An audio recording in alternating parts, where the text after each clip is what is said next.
Sadar gak sih kalau sekarang ini kita lebih sering nonton video pendek daripada membaca buku? Scroll sana sini, tapi akhirnya fokus kita menjadi pendek dan malas membaca makin menjadi. Saat ini kita sedang hidup di era serba cepat. Konten singkat bikin otak terbiasa menerima sesuatu yang instan.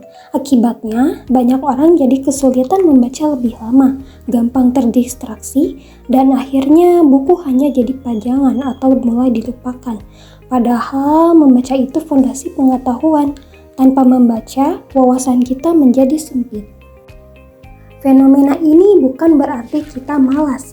Kita hanya terbiasa dengan pola yang baru, yaitu cepat, singkat, dan serba praktis. Kebiasaan ini bahkan memunculkan istilah brain rot, yaitu kondisi ketika otak terlalu sering terpapar konten instan sampai akhirnya sulit fokus, cepat bosan, dan gak betah membaca lama-lama. Tapi kalau kebiasaan ini terus dibiarkan, kemampuan memahami bacaan bisa menurun.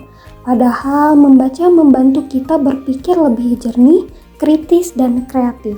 Selain itu, banyak juga yang enggan membaca karena alasan lain, seperti harga buku yang semakin mahal, malas meminjam buku, perpustakaan jauh dari rumah, atau sudah keburu sibuk dengan kegiatan sehari-hari. Kadang bukan malas membaca, tapi akses ke buku itu sendiri terasa sulit. Coba ingat lagi kapan terakhir kali membaca dengan tenang. Membaca itu nggak harus selalu di perpustakaan, bisa di rumah, saat liburan, atau sebelum tidur. Yang penting kita mulai dari waktu singkat dulu, misalnya 5 menit lalu bertahap. Apalagi sekarang akses membaca sebenarnya sudah jauh lebih mudah.